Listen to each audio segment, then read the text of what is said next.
Sejam muito bem-vindos a mais um Conexão com Lucas Lousada, um programa que busca, acima de tudo, conectar ideias diferentes, realidades diferentes, e ainda mais num mundo em que parece ser fácil estar conectado, parece que é só seguir alguém numa rede social, curtir uma publicação ou postagem, mas a conexão humana tem sido uma tradição que a gente tem perdido, principalmente a presencial, a real.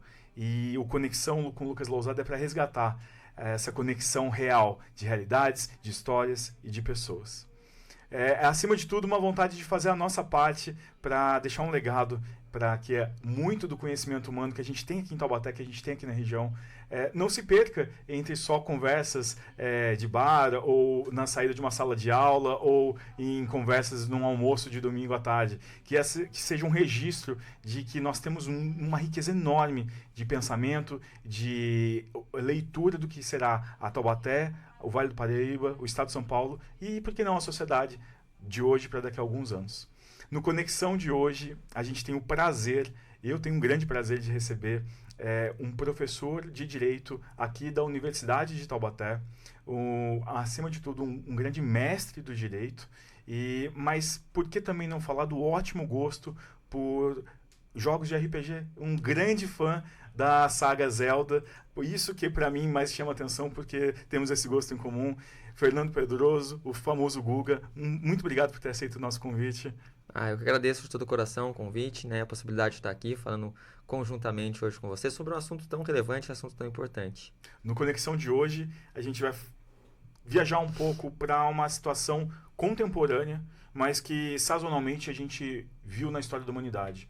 Fluxos migratórios, seja por crises financeiras, por guerras, por agora a condição climática que se mostra um grande vetor que pode levar a grandes movimentações de sociedade, de toda uma população por partes do mundo, muitas pessoas vulneráveis nesse caminho. A gente tem que identificar, individualizar, humanizar a figura dessas pessoas que colocam toda uma história nas costas, em mochilas, em malas, às vezes só com o que tem em bolso, e partem para uma nova chance de futuro, o que é extremamente vulnerável, porque nós estamos falando de não só adultos, mas crianças e toda uma população que precisa de um olhar cuidadoso do direito, e é por isso que a gente trouxe esse grande intelecto aqui, que é o Fernando Pedroso. Professor, a gente tem um tema pela frente muito delicado, muito atual para a sociedade ocidental. A gente pode até falar que sazonalmente vemos mais ou menos fluxos migratórios, mas depende muito do contexto, acredito, regional, né? No Ocidente, a gente teve muito como marco a Segunda Guerra Mundial ainda, o grande fluxo migratório que existiu ali. Depois tivemos a Guerra dos Balcãs também, agora a Guerra Russo-Ucraniana.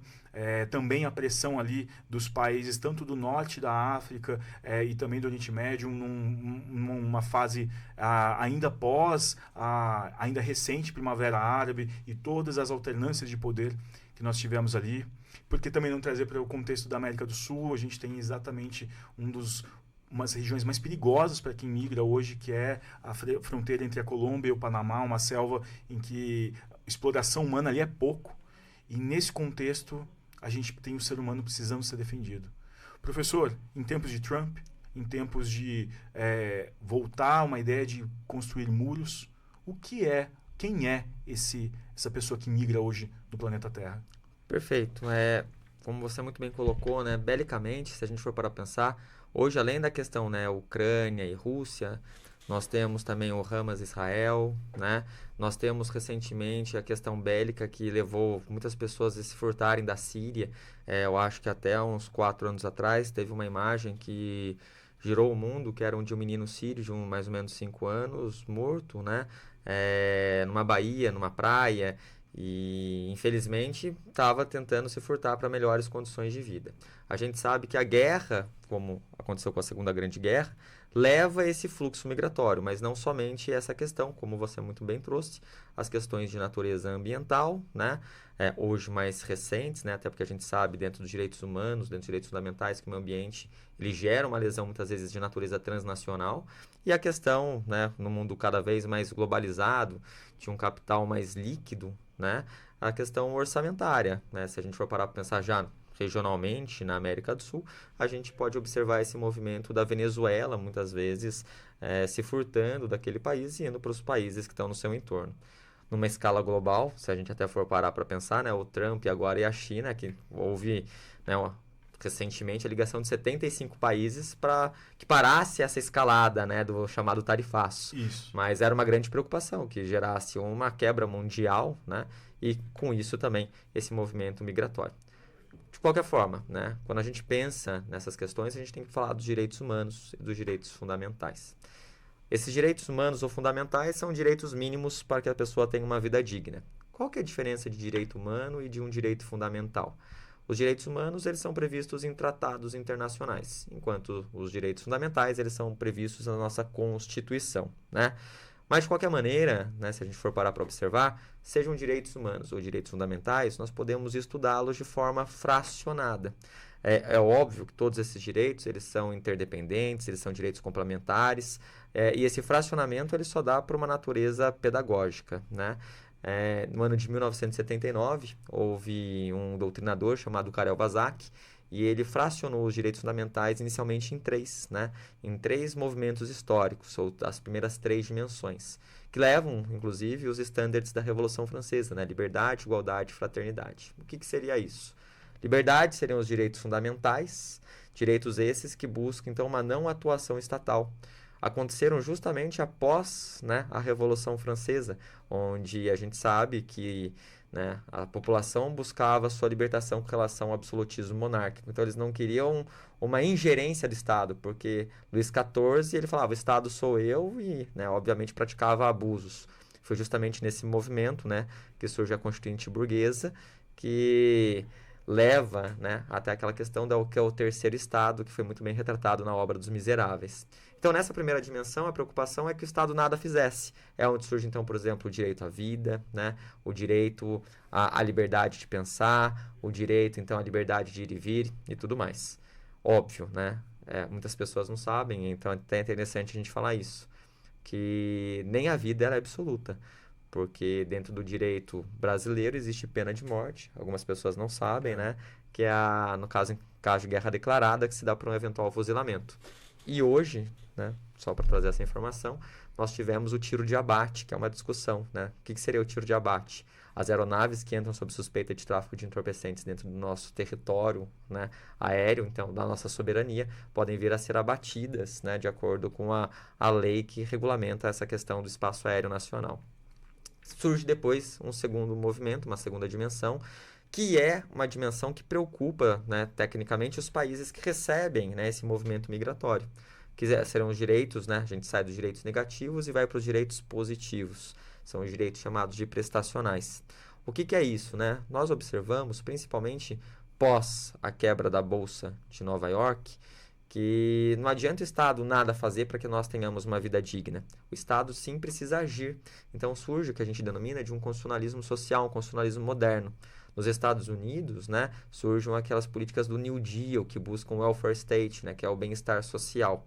Então, como que a gente faz isso? Hoje, o Estado, com lastro no orçamento, então, questão de direito tributário, né, ele tem um mínimo de orçamento, que é o que a gente chama de reserva do possível, e tem que investir em alguns direitos mínimos para os cidadãos. E é onde entra a questão, por exemplo, muitas vezes de moradia, que afeta o movimento migratório, né? Saúde. Então, toda vez que a gente debate reserva do possível emergencial, tecnicamente a gente bate, né, com uma certa frequência dentro do nosso ordenamento aquelas questões relacionadas à ANS, né? Ou seja, não tem aprovação de tal medicamento pela ANS, né? Como que fica? Dá o medicamento ou não dá o medicamento, né? Então, isso vai afetar o movimento migratório. A gente pode pensar em lazer, educação, segurança, né?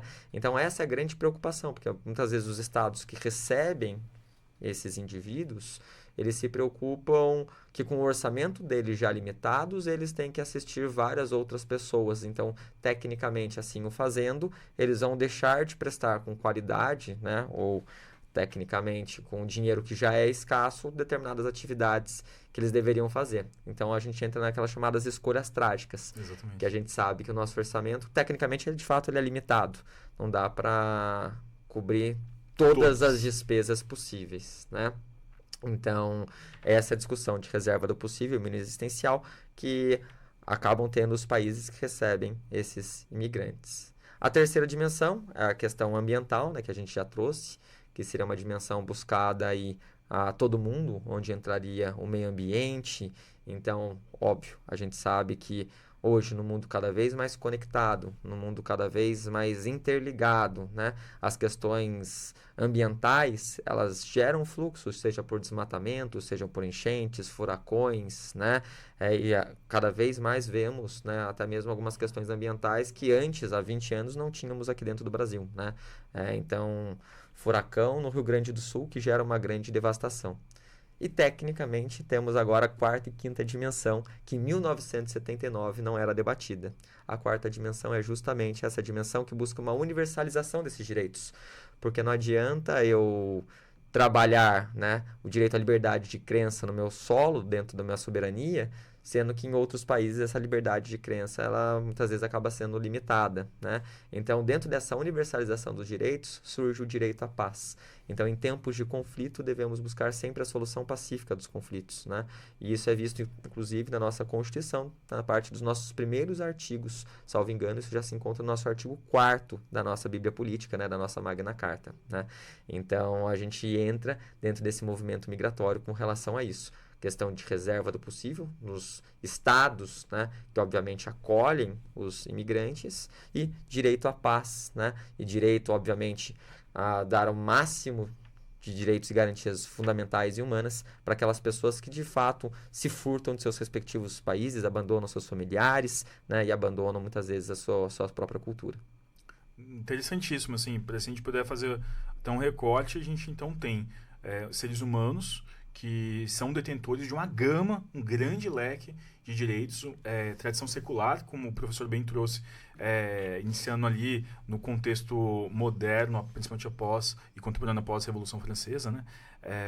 E principalmente tentando sistematizar esses direitos todos. Então vem um filósofo polonês, se eu não me engano. Kawasaki, isso. E fala, não, gente, vamos sistematizar isso, vamos deixar de um jeito mais didático. Então, eu vou ter os de primeira geração, negativos, ou seja, o direito à vida, com menos ação do Estado e mais garantias ao indivíduo. Isso. E não foi suficiente. Então, ainda esse indivíduo precisou de mais. Então, daí a gente tem os de segunda geração, e eu acho curioso demais estarmos falando de um polonês, sendo que o grande foco hoje em dia da Europa continental está na Polônia, frente à guerra russo-ucraniana. Então, é interessante de ver esse protagonismo, não só do ponto de vista hoje, agora, geopolítico, bélico, dentro da União Europeia, mas ainda também com um extrato filosófico. Então, a gente já tendo uma boa produção filosófica ainda, de quem hoje está na linha de frente, tendo que entender para onde está indo o mundo, enquanto mais na fronteira do próprio país.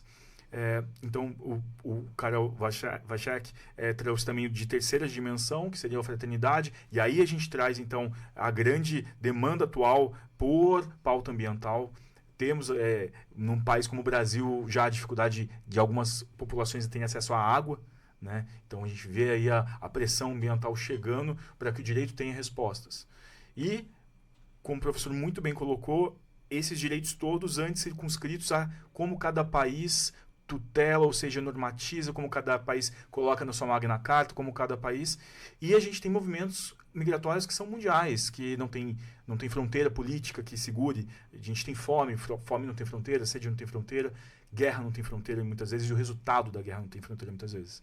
Então, por isso a necessidade dessa, talvez, universalização, porque não adianta eu tratar bem o meu nacional, mas quando vem alguém que, olhando no direito comparado, às vezes tem muito menos garantias no país de origem, quando vem para o meu país, como que eu trato?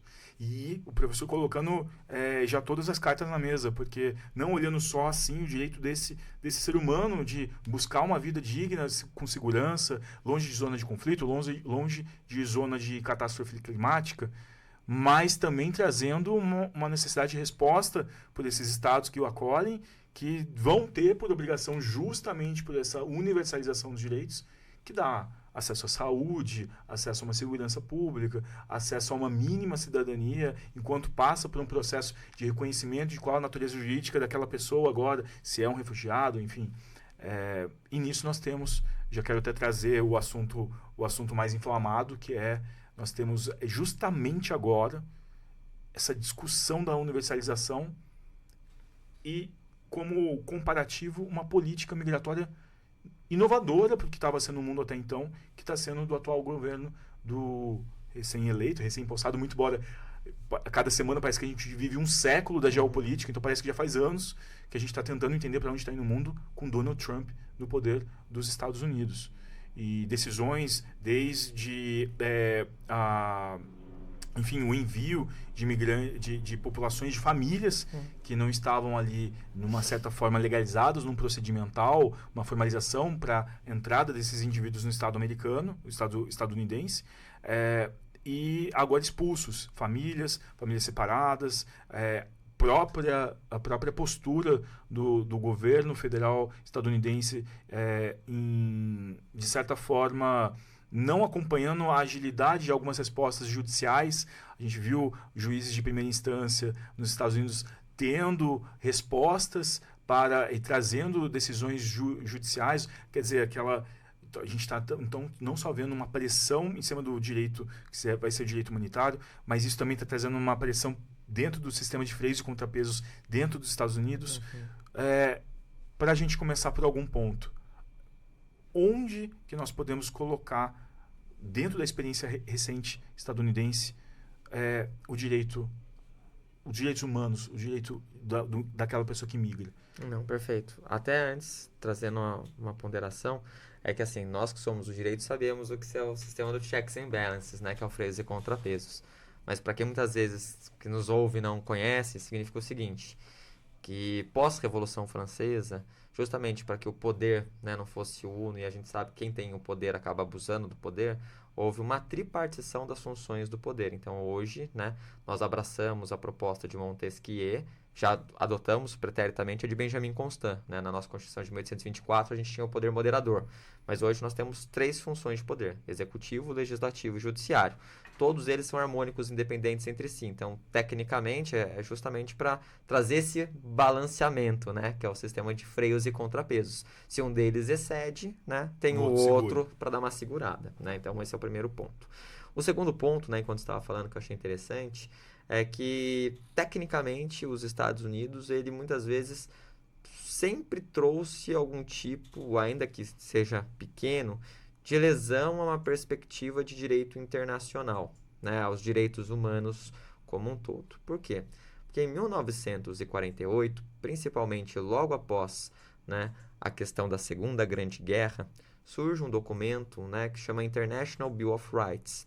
Esse International Bill of Rights, né, ele trouxe mudanças significativas na percepção global acerca da humanidade. Né?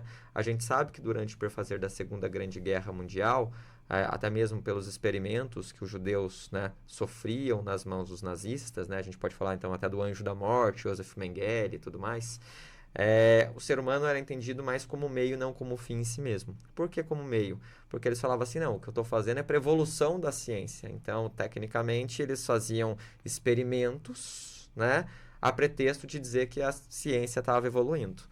E, em virtude, né, dos 6 milhões de judeus, houve uma mudança. O homem deixa de ser meio e se torna um fim. Então, a gente sai daquela percepção de Hobbes, né, que falava que o Estado podia tudo, soberania estatal, e a gente passa para uma percepção de Immanuel Kant, que é essa percepção de valor.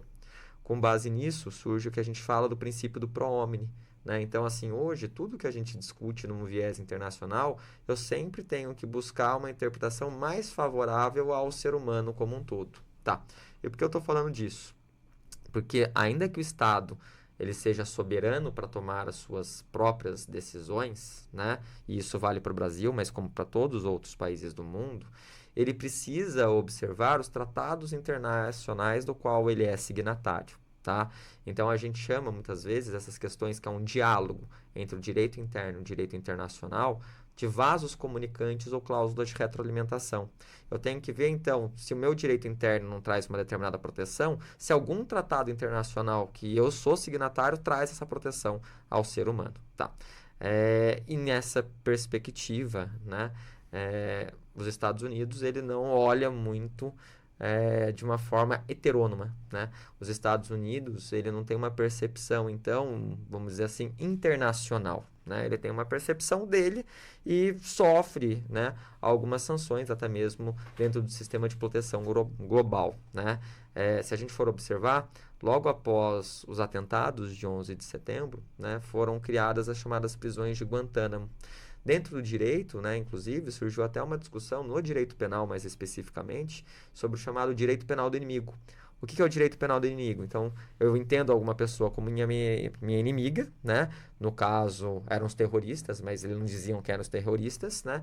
E com relação a elas, tipo, vale tudo, porque elas não são seres humanos, elas são inimigas, né?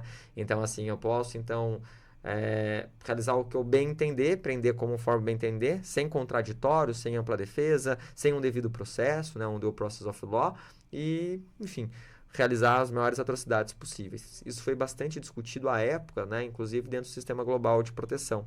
Só que esse Sistema Global de Proteção, né, onde se encontra a ONU, a gente vê que os Estados Unidos, ele é uma figura, né, extremamente importante. Então, razão pela qual, ainda que haja eventual sanção, essas sanções elas não fazem, vamos dizer assim, não tem uma certa efetividade com relação aos Estados Unidos. Então, não tem uma coercibilidade. Razão pela qual os Estados Unidos, então, segue fazendo, né?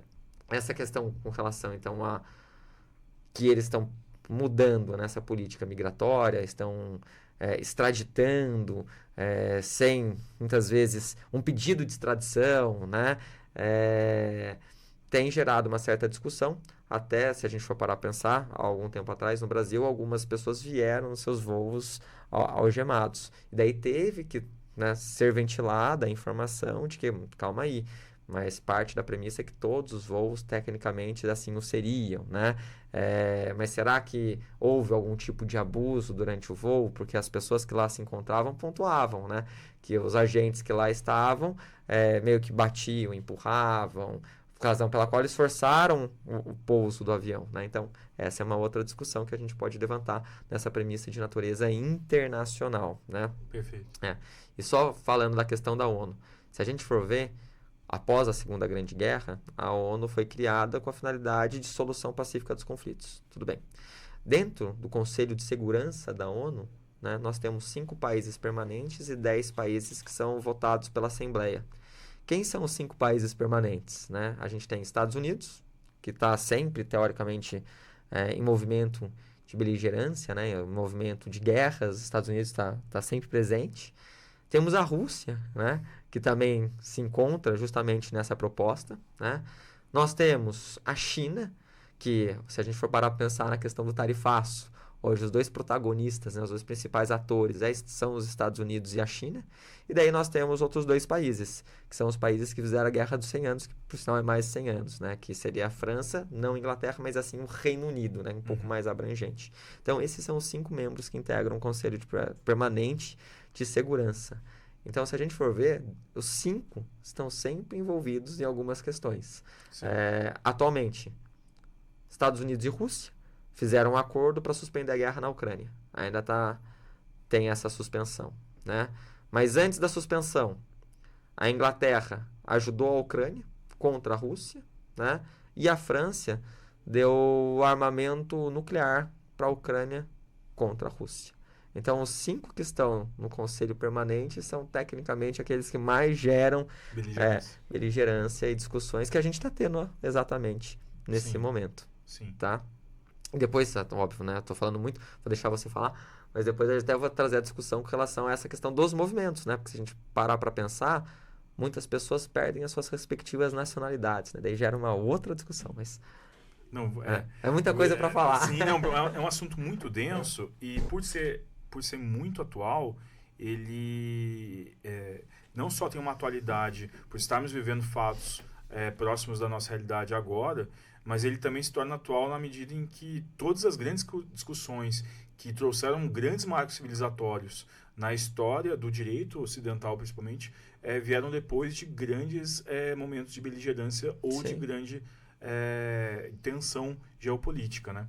Então, eu acho que essa discussão nossa, ela se torna realmente muito um grande desafio, porque a sensação que nós temos é que nós estamos na antessala de um grande momento de cisão, de alternância de algum tipo de fluxo de poder, seja ele econômico, militar, no mundo, como nós entendemos, e sempre esses momentos eles vêm trazendo como resposta, infelizmente, de imediato, uma grande vulnerabilidade por parte de quem precisa migrar muitas vezes forçadamente, né?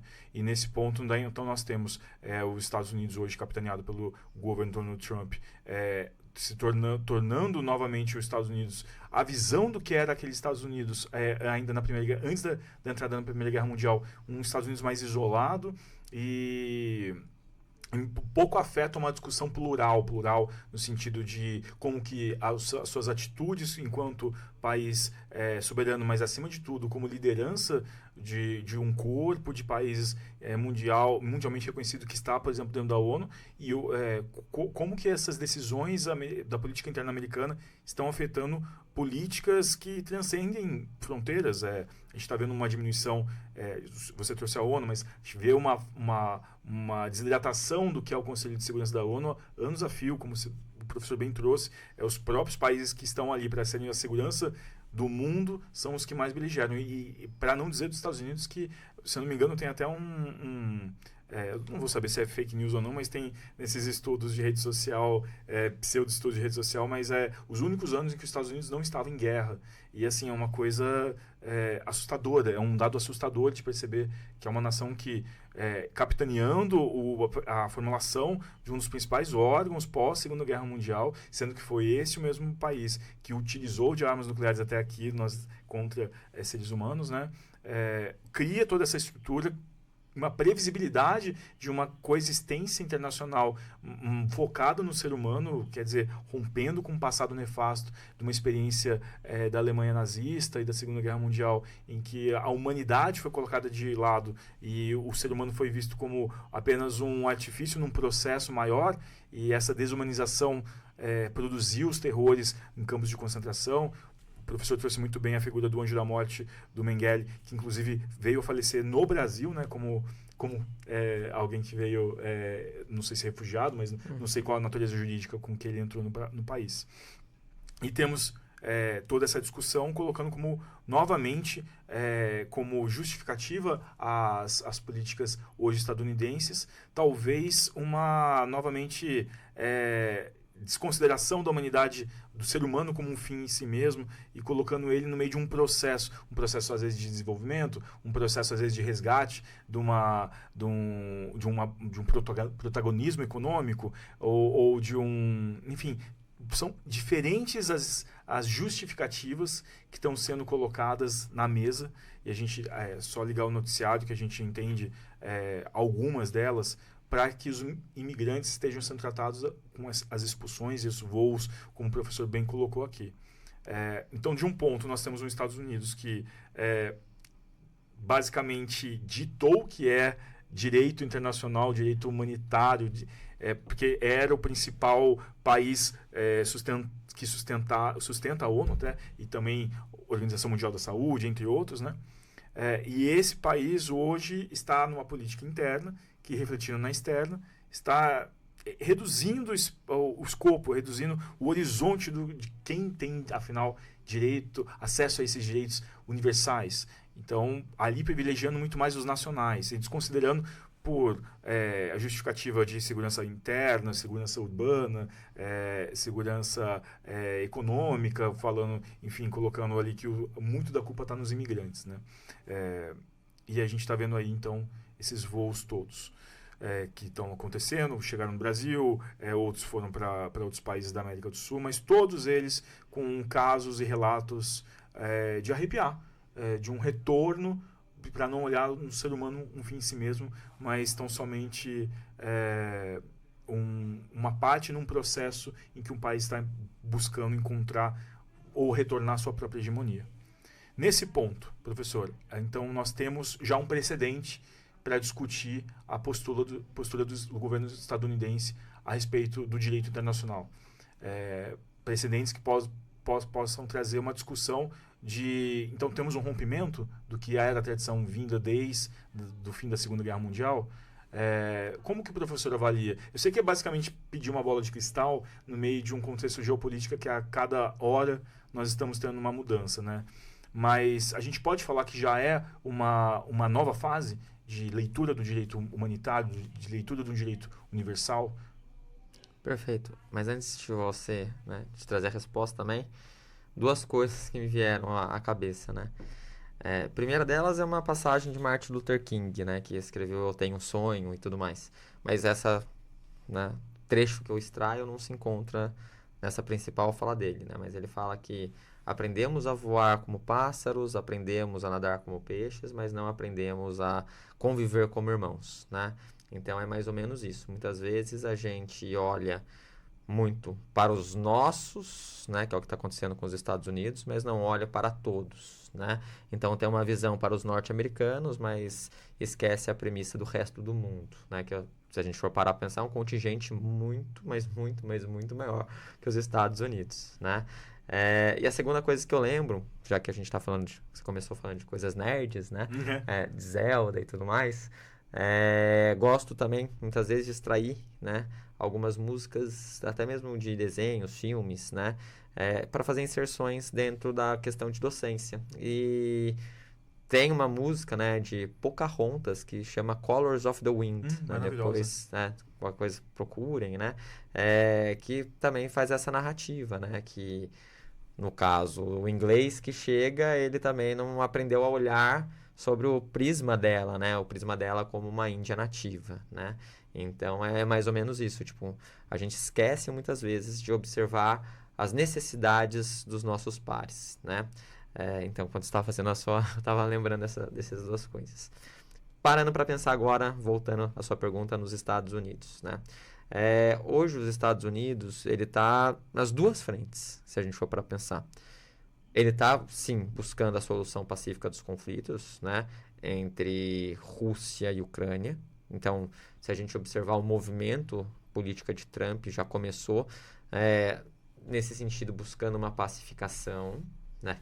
Mas assim, de uma forma talvez não tão polida, né? Porque quando ele recebe o Zelensky, né, ele fala assim, não, vocês vão perder de qualquer lugar. Então, ou vocês dão uma parte do território para a Rússia, ou vocês vão dar uma parte do território para mim, né? Para que eu possa explorar aqui os minerais e etc. Então, tipo, fica questionado uma legitimidade aí, né? Sim, no sentido de... há um interesse, né? Então, se a gente parte de uma premissa, né, que vamos pensar numa questão judiciária, a gente que é da área do direito, né?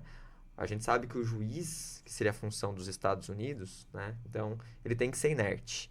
Então, ele precisa ser provocado, né? Justamente para que ele se mantenha equidistante com relação às partes, né? Então, a ideia de imparcialidade é isso, né? Você não tem interesse nenhum, enfim, com quem vai ganhar ou vai perder. Então, tipo, né? Só que na leitura dele, ele já tem o interesse. Então, ele não está... né, sendo imparcial, ele não está sendo equidistante no que diz respeito à solução desse conflito. Ele já colocou mais ou menos o que ele quer e é isso, né? Enfim, houve pelo menos a paralisação. Então, no contexto, se a gente for parar a pensar bélico, ele está assumindo o protagonismo, né, mas de forma um pouco enviesada, o que não deveria acontecer, né? No prisma político, né, então vamos parar a pensar econômico, a gente fala então que a gente está num movimento, né, de capital sem fronteiras. E a gente sabe que isso acontece mesmo, né? Então essa é até a grande discussão que muitas vezes é travada quando a gente fala, né, do imposto sobre grandes fortunas, que está na nossa Constituição, mas até hoje não foi estabelecido, né? Por quê? Porque se você pega, por exemplo, os grandes bilionários dos Estados Unidos, alguns preferem não residir nos Estados Unidos porque tem uma tarifação um pouco menor em outros. Então a gente até pode pegar o nosso brasileiro, que é o cara mais rico hoje do Brasil, que é Eduardo Saverin, né? Que criou o Facebook, né? E etc. E mora em Singapura. Então o capital ele é fluido. Tá. Os Estados Unidos, né? Ele querendo revitalizar, né? O chamado MAGA, né? Make America Great Again, não é isso? Tipo, vamos fazer os Estados Unidos grande novamente. Ele partiu de uma premissa também equivocada. Em que sentido? Da taxação, né? Da mudança de preços, de tarifas, né? Por que eu falo isso? Porque os Estados Unidos, quando ele fez esse movimento Preteritamente, ele fez esse movimento numa época que os Estados Unidos estava forte, o mundo fragilizado. Então, pós Primeira Grande Guerra, os Estados Unidos lucrou muito, né? Tanto que quando caiu pela primeira vez assim a bolsa, que foi com a quebra da bolsa de Nova York, o pessoal assim, nossa, né? O que tá acontecendo? Então, tipo, mas foi logo após a Primeira Guerra, os Estados Unidos fez um boom, né? O mundo estava fragilizado, tá? Pós Segunda Grande Guerra, assume novamente o protagonismo, junto com a Rússia, né? Inclusive, quando a gente fala do International Bill of Rights, que eu falei lá atrás, né? De diálogo das fontes, né, que é vasos comunicantes, cláusula de retroalimentação, surgem 2 pactos, né, de Nova York, que são os 2 primeiros pactos internacionais, ambos de 1966, um de direitos civis e políticos, que são direitos de primeira dimensão, então meio que para abraçar aqueles países, né, de cunho liberal, né, que obviamente capitaneados pelos Estados Unidos, e surge um segundo bloco, que serão os blocos, né, os pactos de direitos sociais, econômicos e culturais. Sociais, econômicos e culturais, onde estaria então inserido aí a União da República Socialista Soviética, né, e aqueles que também estavam mais ou menos nessa mesma linha. Então, os Estados Unidos, as 2 vezes que ele fez esse movimento anteriormente, né, o mundo estava fragilizado. Dessa vez, quando foi feito, o mundo já não estava tão fragilizado. Tanto que, quando começou essa questão de sobretaxação, se a gente for ver, semana passada, inclusive, na quarta-feira, né, que ele voltou atrás e falou assim, não, então vamos parar aí 90 dias, daí a União Europeia falou, então vamos parar também, reciprocidade, né? Se a gente não for parar para pensar nesse movimento, 75 países ligaram para ele. Então, assim, e essa informação, né, se encontra curioso. 75 países. Não falaram quais são os 75, mas você vê, então, que o mundo está muito conectado, né? Então, nessa premissa, com relação à questão econômica, eu acho que foi um tiro no pé, né? E até mesmo houve, pelo que tem de informação que a gente acaba vendo nos grandes meios, né, uma ligação do Musk, que é o secretário dele, e fala assim, não, o Trump tá errado aí, né? E houve até uma rusga com relação a eles, né? Então, assim, os Estados Unidos continua protagonista? Sim, eu acho que continua, tá? Então, se a gente pegar esse movimento, ele é o protagonista nos 2 planos, tanto no plano, né, com relação à questão beligerante, quanto com relação à questão econômica. Vai permanecer sendo? Isso é outra questão, né? Aí é onde coloco a minha interrogação na sua pergunta. Talvez não, né? Então, a gente pode entender que toda essa alteração do que era até então a dinâmica diplomática e geopolítica relegada tanto à beligerância quanto à parte econômica mantida pela influência dos Estados Unidos, tem realmente uma mudança com a administração Trump, isso é claro. E a gente então também já está percebendo reflexos jurídicos no que é a discussão do direito internacional, para não só com a parte dos direitos ligados ao livre comércio, que seria ali principalmente a batuta estaria na mão da Organização Mundial do Comércio, né? Que é uma extensão, quer não, de uma zona de influência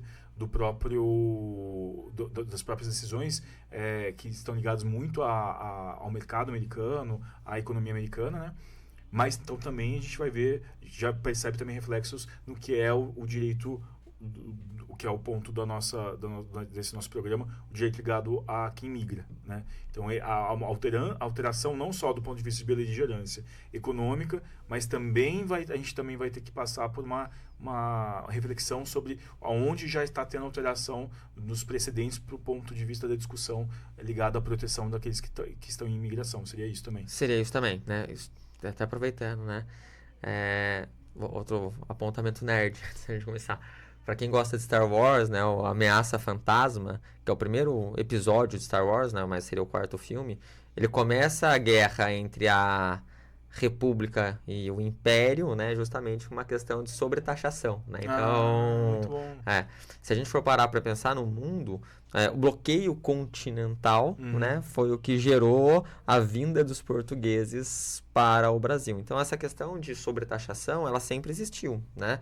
Mas ela sempre trouxe... Nossa, ótimo contexto, né? histórico. Do bloqueio continental, óbvio, né? Porque Ameaça Fantasma é um momento... Não, mas é uma leitura que é não ficcional, mas que é totalmente trazida para o que a gente viu na realidade, tanto das guerras napoleônicas quanto de outras guerras. Sim. A figura do bloqueio comercial como um todo, E então o resultado disso em beligerância e em questões humanitárias, porque quer não, dos países afetados e que precisam de alguma maneira aí, muitas vezes, ao mostrar resistência não por só medidas econômicas. A gente sabe que em algum dado momento, quem não tem um portfólio muito grande de poder, como a China está tendo, de poder revidar ou então de contra-argumentar através de medidas econômicas, pode vir a buscar outros meios muito mais ligados aí sim à beligerância, né? Sim, nada se cria, tudo se copia, sim. né? Então eles se beberaram da história para Sim. trazer essa informação para dentro de uma questão ficcional. Mas o que é interessante é que assim, o dinheiro, a gente fala que o dinheiro é fluido, né? Então hoje o dinheiro no mundo global ele migra de forma muito rápida, né? Muito célere. E esse movimento hoje está acontecendo justamente com as pessoas, que é essa questão migratória. Só que daí qual que é a discussão que a gente tem, né? Que assim, dentro da nossa percepção global do direito das gentes, que é o direito internacional público, nós temos 2 tipos de nacionalidade, tá? Qual que são os tipos de nacionalidade? A gente tem o chamado ius solis e ius sanguinis, né? Ius solis são, então, tecnicamente, aqueles países que recebem. Então, assim, Brasil, quem nasce no Brasil é brasileiro. Legal, bacana, né? Quem nasce na Argentina é argentino. Estados Unidos, ius solis também, eles receberam bastante pessoas. Então, quem nasce nos Estados Unidos é estadunidense, tá? Em contrapartida, né? Os países onde as pessoas saem, né? Então a gente vai parar a pensar, tipo, nos grande regra dos países europeus, eles adotam a postura do ius sanguinis. Então, quem é italiano? Aquele que tem o sangue italiano, óbvio, né? Tem uma releitura disso, até teve agora recentemente, né? Porque antes abrangia um pouco maior, né? Pessoas assim, tipo, neto, bisneto, e agora parece que parou só na primeira e segunda geração, né? Mas enfim, aqueles que têm o sangue de italiano são italianos, aqueles que têm o sangue de portugueses são portugueses. E acontece que muitas vezes, em virtude desse movimento, a pessoa, né, de ius solis pode migrar para um local que é ius sanguinis, e daí quem nasce lá é o quê? Não tem pátria, né? São chamados apátridas, são chamados hemátulos. E daí, como que ficam os direitos dessas pessoas, né? Elas vão ter menos direitos? Como que ficam essas circunstâncias? Isso me lembra até daquele filme que foi com o Tom Hanks, né? O Terminal. Isso. Que quando ele pousa num país, ele fala assim, não, mas o seu país agora não existe mais, houve uma guerra e você está preso aqui, né? E daí, né? Como que fica essa circunstância?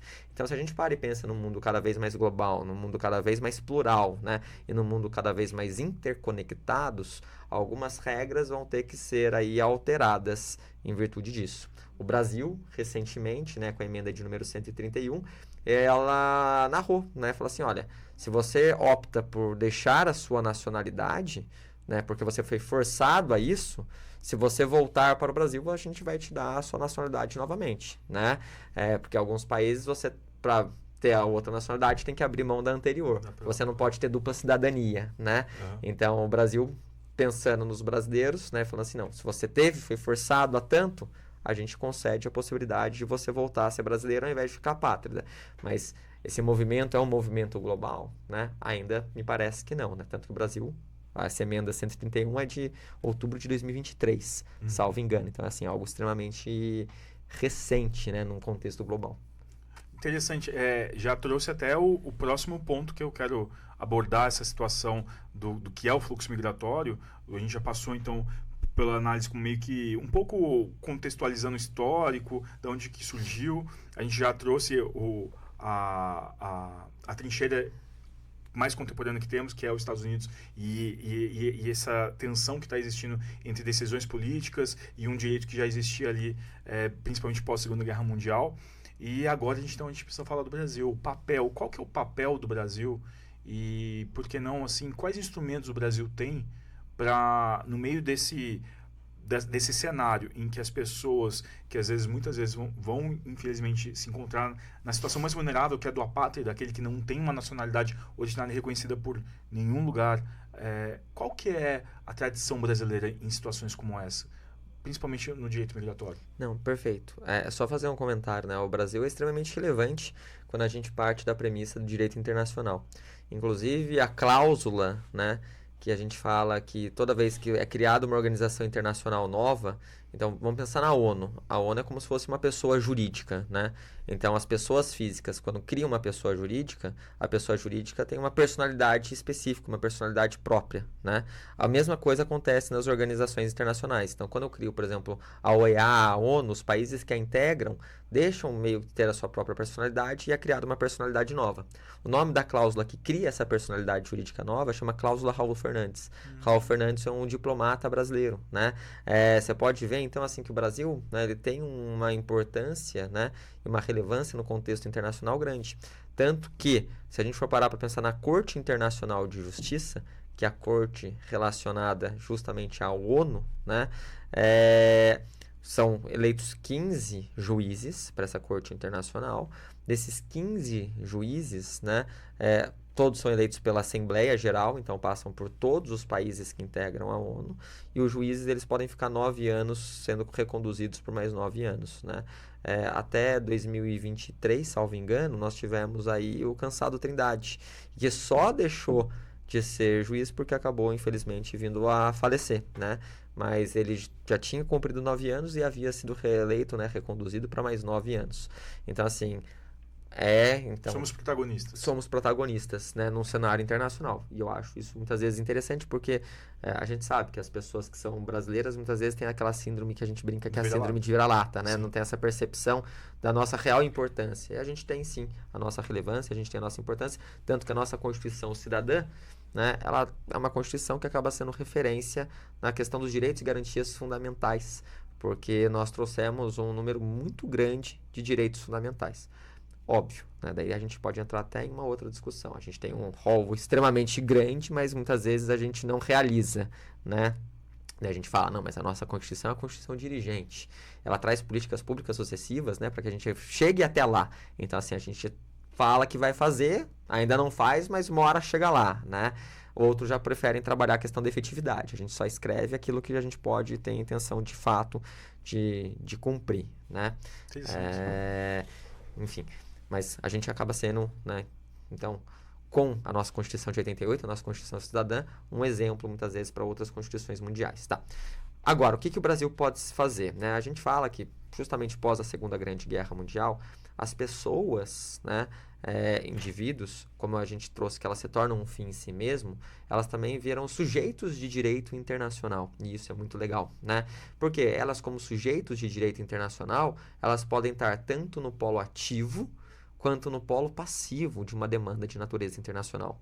Então, quando eu falo no polo ativo, né, eu posso fazer provocação para os tribunais penais, né, ou seja, para a Corte Internacional, para que ela tome alguma medida. Eu falo assim, olha, dentro do meu país, ou do país em que eu me encontro, eu não tenho nenhum mecanismo, né, investigatório, nenhum mecanismo que possa, de fato, cumprir a medida que está sendo dada. Então, eu posso fazer uma provocação, né, a um tratado, né, obviamente, um organismo internacional, para que ele cumpra aquilo que está num tratado, numa convenção. Como que a gente pode fazer isso? Por 3 meios, né? Até brinco com os meus alunos, eu falo assim, sempre que 3 é número mágico. Eu falo assim, é Pai, Filho e Espírito Santo, Isis, Osíris e Horus, Eus, Poseidon, até brinco, né? Cabalístico. Eu falo assim, Harry, Rony e Hermione, Fran, Luke e Leia, né? Aragorn, Legolas e Gimli, sempre são 3, né? Daí, pra quem gosta de anime, ainda fala assim, Sasuke, Sakura e Naruto, né? Aí sim. Então a gente brinca com eles, né? Mas por que 3 é número mágico? Porque eles podem fazer, as próprias pessoas, petições internacionais. Então, eu estou sendo lesado num direito internacional, eu vou e provoco um organismo internacional, né? Se a gente for parar para pensar, com relação a Maria da Penha, no caso Maria da Penha, antes do surgimento da lei, né, que, enfim, é do ano de 2006, nós tivemos uma tentativa, né, de homicídio com relação a ela, realizada pelo seu próprio marido. Dentro do Brasil não deu em nada, né? Ele foi julgado por plenário do júri, também não deu muito avanço, até porque a gente sabe que no plenário do júri vigora o princípio da íntima convicção do jurado, então os pares, né, eles não precisam motivar a decisão, razão pela qual tem advogado lá que chora, tem advogado que lê a Bíblia, o que importa é convencer o jurado, o jurado segue o jogo. Inclusive, uma das questões que nunca existiram tecnicamente no Brasil, né, é a chamada legítima defesa da honra, né? Que fala assim, não, eu tô matando a mulher porque ela me traiu. É a legítima defesa da honra. E é interessante que, assim, nunca teve presente, mas era uma né, uma tese que muitas vezes foi abraçada por tantas pessoas culturalmente, que o STF recentemente tipo assim, não pode, se alguém falar legítima defesa da honra no plenário do júri, o júri tem que ser anulado. E até trazendo uma informação, né, que eu brinco com os meus alunos, né, na questão de fofoca, o pai da Maitê Proença, que foi promotor de justiça, matou a mãe da Maitê Proença e foi absolvido no plenário do júri justamente com essa argumentação. Legítima defesa da honra. Né? Mas, enfim. Então, aqui, no caso da Maria da Penha, ela não teve a punição que ela gostaria, né, com relação ao seu ex-marido, do nosso solo pátrio. Então, ela, por intermédio de uma petição internacional, ela buscou uma sanção internacional com relação ao Brasil. Então, hoje, as pessoas físicas, elas podem ser sujeitas de direito. Tá. Segunda coisa, né, que a gente pode falar, que eu falei que são 3, são chamados comunicados, né, interestatais. Esses comunicados interestatais, daí são os outros países que estão de olho. Fala assim, mas calma aí, se a gente está vendo, sei lá, por exemplo, vou pegar um exemplo, Venezuela, né? A Venezuela ali não está cumprindo muito a questão dos direitos humanos, né? Olha, então Brasil, estou vendo que a Venezuela não está fazendo muito legal. A Argentina também está vendo que não está fazendo muito legal, né, com relação à Venezuela. Então, você pega aí uns 2, 3 países, fazem essa provocação para que uma organização internacional, né, traga algumas medidas com relação a esse país que não está cumprindo, né? Uhum. Então, além das petições por pessoas, comunicações interestatais, que são os próprios estados provocando, então, a organização internacional. E por último, que a gente tem, são chamados relatórios, né? Esses relatórios é quando a própria organização internacional, obviamente seja ela global ou regional, do qual o país faz parte, né? Pede para que o país que muitas vezes está vilipendiando, né, lesando um direito de um cidadão, de um imigrante, né, ele faça relatório de algumas medidas do que ele vai tentar trazer para que essa lesão não continue mais acontecendo. Então, ele fala assim, fiquei sabendo que você, no caso, eu estou fazendo o papel da organização internacional, fiquei sabendo que você, né, sei lá, Curaçao, não está cumprindo com os direitos mínimos com relação aos indivíduos. Curaçao. Né? Curaçao. Pô, Curaçao, o que você vai fazer, né? Me dá um relatório aí. Daí Curaçao vai ter que fazer, né? Um apontamento e falar assim, olha, de fato, eu tenho descumprido, né? Que é a ideia do relatório, mas hoje eu não consigo mudar esse cenário. Tudo bem, né? Porém, daqui, sei lá, se você me provocar daqui a um ano, olha, daqui a um ano eu vou fazer isso. Então, ele vai trazer, né, o que a gente fala, são mecanismos de executar, né, e obviamente trazer um pouco de efetividade aos direitos fundamentais, aos direitos humanos. Então, essas são as 3 formas de provocação que um cidadão, muitas vezes imigrante, ele tem, né, para se salvaguardar, para se tutelar quando ele entra em algum país. A petição, que é mais simples, né, porque é ele mesmo que provoca, o comunicado interestatal, né, que são países que estão no entorno, que estão obviamente olhando, porque é o que eu falo, o mundo cada vez está mais globalizado. Então, você fica aqui cuidando do seu, mas também está olhando do lado, né? Até porque muitas vezes o que acontece do lado respinga em você. Então, você vai querer que o do lado esteja também fazendo tudo certo, né? E, por fim, você tem essa questão que são os relatórios, que é quando já surgiu alguma coisa e o próprio país tem que dar, então, algum retorno, né, algum feedback aí para o organismo internacional. Então, temos esses instrumentos, né, para que algum tipo de demanda ligado a essa população que migra chegue até alguma zona de solução, seja um órgão ou o que seja, né? A gente pode entender até por uma leitura, vamos fazer meio um pouco ficcional, de como seria um caso prático, que a parte da petição individual seria até a mais dificultosa para quem já está até num processo em que não tem, às vezes, um computador, ou consegue contratar tem capital para contratar um advogado. Então, talvez a gente vai ver isso muito mais circunscrito a entidades internacionais que estejam ligadas à fiscalização de como está a situação dessas populações, né? Mas aí, aproveitando, sim e não, né? Eu entendo, assim, que muitas vezes as pessoas não têm condições delas mesmas provocarem, porque muitas vezes falta conhecimento, porque como que eu vou fazer, qual que é a burocracia, como que eu tenho que fazer essa petição. Daí a gente volta para os chamados marcos internacionais, né, relacionados aos direitos humanos. Se a gente for parar para pensar, o direito humanitário né, ele surge justamente com relação a isso. Ele fala assim que mesmo em tempos de guerra, existem algumas regras mínimas que precisam ser observadas, né? Como, por exemplo, eu não posso bombardear um hospital. Óbvio, tem país que acaba bombardeando, né? Mas assim, tipo, tem a regra mínima. Ele fala assim, não pode, meu, porque ali são pessoas que são despidas, são pessoas que estão precisando, né, de um pouco mais de atenção, tá? E por que eu estou falando disso? Porque quem criou esse direito humanitário, que fala dessas regras mínimas, chama Henri Dunant, né? O Henri Dunant é o mesmo sujeito que em 1876, depois dá uma olhada, essa informação humana eu estou carteando, mas eu acho que foi isso, 1876.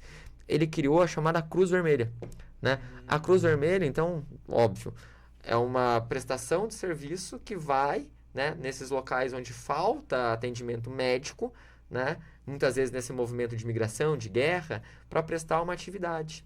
Ela é cruz somente em países que são católicos. Não sei se você sabia disso, né? É a crescente vermelha. Exato. Então, países que têm outra religião, por exemplo, como uma religião muçulmana, né? Ele não é mais a cruz vermelha, mas vira crescente vermelha, né? Então, o símbolo ele deixa de ser uma cruz e se torna aquela lua, né? Que é a lua crescente, exatamente. Então, é essa mesma premissa. Então, óbvio, a gente sabe que essas pessoas que estão saindo, muitas vezes elas fogem da guerra. E quando elas fogem da guerra, elas deixam computador, elas deixam tudo lá, né? Deixam roupa, deixam todos os seus pertences. Então, como que elas vão fazer essa petição? Como que elas vão fazer essa provocação, né? Porque a gente sabe que quando elas são recebidas dentro desse contexto, existem algumas pessoas que estão aptas a acolher.